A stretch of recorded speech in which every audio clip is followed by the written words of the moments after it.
Hello there everybody, my name is Codename. Good morning and welcome to another one of my videos where we're going to discuss today the reveal of the Monster Hunter Showcase in Nintendo Direct that happened the day before. Yeah, we not only got to see one, but we got to see two upcoming Monster Hunter games for the Switch, Monster Hunter Rise and Monster Hunter Stories 2. Now before I go on any further, let me just say I'm a big fan of the Monster Hunter universe, and my journey started from Monster Hunter World, but really I delved back into the past and played Generational Ultimate, and I just became a big fan of the lore, and I love the history and the rich culture of the Monster Hunter universe. Today we're gonna mostly look at Monster Hunter Rise, and if we have time, we'll talk a little bit about Monster Hunter Stories too. But yeah, that's pretty much it. Okay, now ever since the announcement of the sort of end for Monster Hunter World Iceborne, the community kind of figured out that there's gonna be a new Monster Hunter game. Personally, my friends and I speculated that Capcom would go for a new Monster Hunter game for the Switch, and I guess we were right because, well, Monster Hunter has largely been a handheld franchise. So it does make sense that they will not abandon that because, well, majority of the fan base is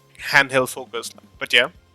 Moving on, let's talk about the game. Let's talk about Monster Hunter Rise. So, first thing you have to notice when it comes to Monster Hunter Rise, well, it's largely improved from the graphics of Monster Hunter Generations Ultimate, which was in the Switch. That's obviously true because Monster Hunter Generations is quite an old game at this point, so that makes sense. But other than that, some key aspects that we got to see in the Monster Hunter Rise trailer, we got to see Palamute, which is gonna be our new pet companion alongside our Palico, which is, well, I'm all up for it. I'm more of a dog person than a cat person anyway. But this game, they're far more focused on pet interactions than they were in Monster Hunter World, for example. In Monster Hunter World, the pets did minimal stuff, like they gave you some support, they gave you some buffs, but overall they were just there to help you out in little things while you fight the monster, basically. In this game, you not only get to bring one, but you get to bring two pets. And you can bring either one Palamute, one Palico, or you can go for two Palamutes or two Palicos. It's really up to you. And the cool thing about this is they specifically mentioned that Palamutes are going to be attacking pets, while Palico are going to be supporting pets, which is very interesting. In the previous game, Palico, they did both.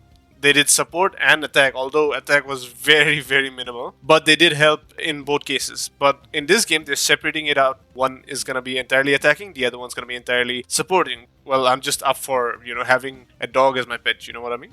Other than that, we did get to see like snippets of having different kinds of pets. Like, for example, the dog won't be the same dog for everyone. You can customize it. But the thing is, we have no idea as to how we're going to customize it because in World, you customize them right in the beginning and that's it. That's the Palico for you throughout your life. But in this case, it is clearly known to us that we can have two different pets at all times. Which clearly means that it won't be like World where you get to choose your pet right in the beginning. But I think it's going to be more like an adoption facility, which was kind of there in Generations, where you can hire Palicos from the Palico Ranch. So I assume it's gonna be similar to that because it would make no sense to have like 4 different pets customized at the beginning of the game. That would be kind of weird. Regardless, however, it looks good. And we did get to see some snippets of what kind of roles the Palico and the Palamutes are going to be forming. Like, we saw this Palamute having like a blade in its mouth, which looks really cool. And one of them even opened an umbrella, which looked kind of defensive and it looked really cool. While the Palico, they sort of let out all these Vigor Wasp bubbles that were similar to what the Palico already does in World. But yeah, that's more or less what we get to see from the trailer.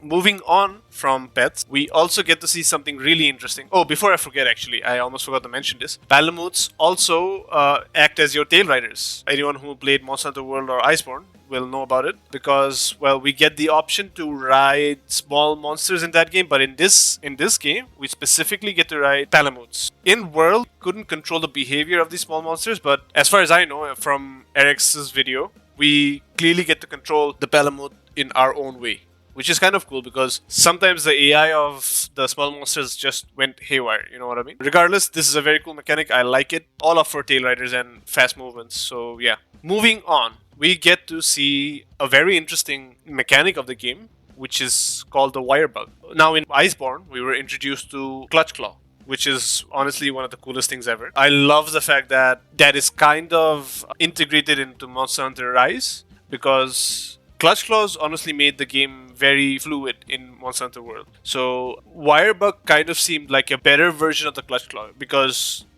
the Wirebug, you can actually fling it around anywhere in the map. You don't have to necessarily look for the wedge beetles that you would find in World/Iceborne. and that's really cool. So you don't really have to be locked into a certain area of the map.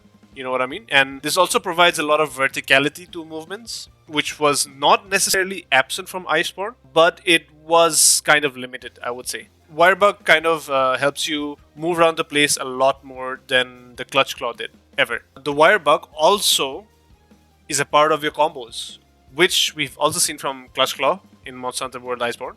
But that looked freaking awesome, especially the Sword and Shield combo, which looked so good.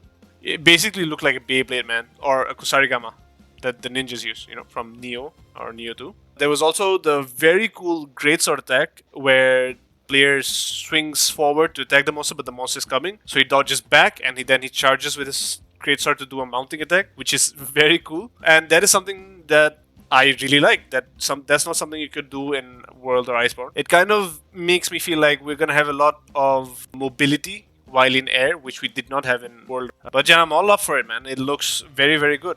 Moving on from Wirebug, in previous Monster Hunter games, we would go to one map and each map would have zones. So when you go from one zone to another, you'd actually have to load into that zone.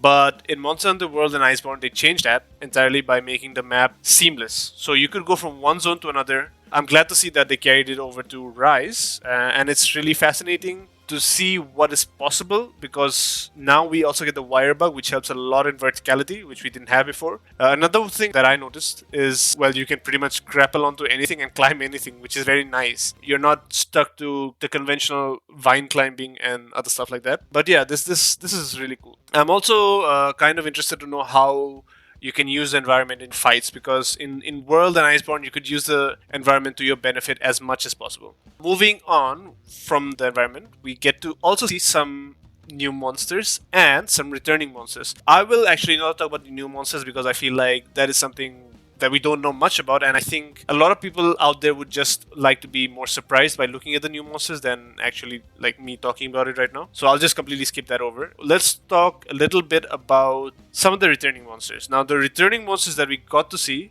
is Tobi Kadachi, which is interesting because Tobi Kadachi was introduced in Monster Hunter World. But yeah, we get to see Tobi Kadachi return in Monster Hunter Rise. What's more interesting is that we had Viper Tobi Kadachi in Monster Hunter World Iceborne. What would be interesting to see is that if we get any new subspecies or variants of Tobi Kadachi, and I think that is a very big possibility that we will get a variant of Tobi Kadachi. Like, if there's a new monster in the game, you normally see a new variant of an old monster. But yeah, other than that, we also got to see Azuros, which is a monster that I'm not really familiar with because I fought him in Generations, I believe. But I haven't really fought him outside of that game, and I haven't really played much of Generations, so I can't really speak much for Azuros, but Azuros does look cool. In one of the clips of the trailer, we get to see Azuros have a turf war with one of the new monsters, which looked absolutely phenomenal. It was really good. That also tells us that there's going to be turf wars in the game. And that's one of the mechanics that was beloved in Monster Hunter World. So I'm really happy to see turf wars. Other than that, we get to see